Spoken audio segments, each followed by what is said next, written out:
Hi friends, welcome to Nisha's Food Hut Tamil. இன்னைக்கு நம்ம பார்க்க போகிறது ஒரு இன்ஸ்டன்ட்டான ஆப்பம் ரெசிபி. ஊற வைக்கவோ அரைக்கவோ தேவையில்லை. அதை எப்படி செய்கிறதுங்கிறத பார்ப்போம். ஒரு பவுலில் நான் 1 கப் அளவுக்கு கோதுமை மாவு எடுத்திருக்கேன். அது கூட பார்த்தீங்கன்னா ஒரு 1.25 கப் அளவுக்கு தண்ணி ஊற்றி கட்டி இல்லாமல் மாவை நல்லா கலந்துக்கிறேன். தண்ணி தேவைப்பட்டால் கொஞ்சமாக ஊற்றி நல்லா நீர் பதத்தில் கலந்துக்கோங்க. இந்த மாதிரி கலந்துட்டதுக்கப்புறம் பார்த்திங்கன்னா மாவு நல்லா செட் ஆயிடுச்சு. இப்போ இதோட 1 ஸ்பூன் அளவுக்கு சர்க்கரை சேர்த்துக்கிறேன். ஆப்பத்தோட இனிப்புக்காக துருவிய தேங்காய் 1/4 கப் அளவு சேர்த்துக்கிறேன். உப்பு தேவைக்கேற்ப. இது எல்லாத்தையும் சேர்த்து இப்போ நல்லா நம்ம மிக்ஸ் பண்ணிடலாம். நார்மலாக நம்ம ஆப்பம் செய்யணுன்னா பச்சரிசி ஊற வச்சு அரைச்சி நம்ம செய்வோம். இது இன்ஸ்டன்ட் ஆப்பம்ங்கிறதுனால நம்ம ஒரு 10லிருந்து 15 நிமிஷத்துக்குள்ளே செஞ்சிடலாம். இப்போ நம்ம கலக்கின மாவை பார்த்திங்கன்னா ஒரு மிக்சர் ஜாரில் மாற்றிக்கிறேன்.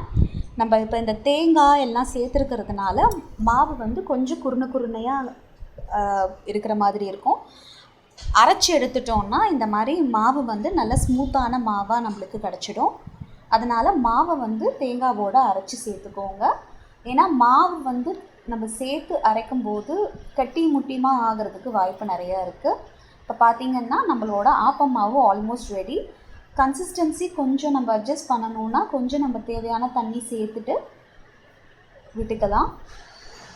இதை நம்ம ரெஸ்ட் பண்ணியும் நம்ம ஆப்பம் சுடலாம், இல்லைன்னா உடனேவும் ஆப்பம் சுடலாம்.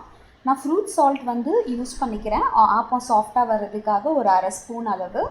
அப்படி உங்கள்கிட்ட ஃப்ரூட் சால்ட் இல்லைன்னா நீங்கள் பேக்கிங் சோடா 1/2 ஸ்பூன் சேர்த்துக்கோங்க. இப்போ பாருங்கள், ஆப்பம் மாவு ரெடி ஆயாச்சு. இப்போ நம்ம உடனேவே நம்ம ஆப்பத்தவாவில் போட்டு ஆப்பம் ரெடி பண்ண ஆரம்பிச்சிடலாம். ஆப்பத்தவா நல்லா சூடாயிட்டக்கப்புறம் ஆப்பம் மாவுலேருந்து எடுத்து 2லிருந்து 3 கரண்டி அளவு ஊற்றிக்கோங்க. கரண்டி சின்னதாக இருந்தால் 3 கரண்டி அளவு ஊற்றிக்கோங்க.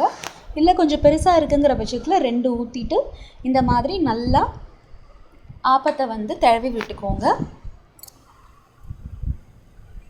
இந்த ஆப்பம் பார்த்திங்கன்னா நம்ம ஈஸ்ட்டு அந்த மாதிரி எதுவும் சேர்க்கலை, பேக்கிங் சோடாவும் சேர்க்கலை, ஃப்ரூட் சால்ட் மட்டும்தான் சேர்த்துருக்கோம்.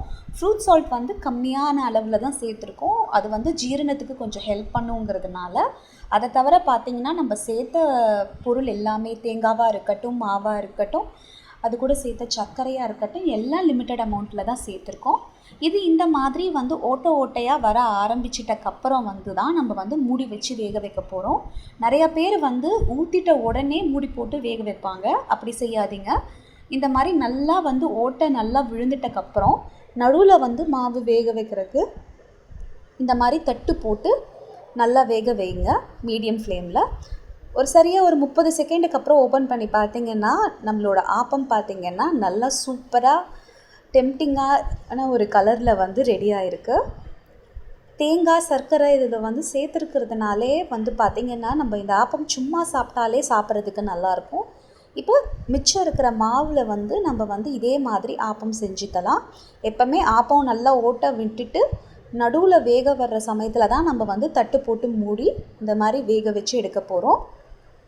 இது நம்மளுக்கு குழந்தைங்களுக்கு ஈவினிங்க்கு ஸ்நாக்ஸுக்கும் நம்ம இதை மாதிரி ப்ரிப்பேர் பண்ணி கொடுக்கலாம். பிரேக்ஃபாஸ்ட்டுக்கும் நம்ம ரெடி பண்ணிக்கலாம், டின்னருக்கும் ரெடி பண்ணிக்கலாம். இது செய்கிறதுக்கு பார்த்திங்கன்னா கிட்டத்தட்ட ஒரு 10லிருந்து 15 நிமிஷம் தான் ஆகும். இதை வீட்டில் நீங்கள் கண்டிப்பாக ட்ரை பண்ணி பாருங்கள்.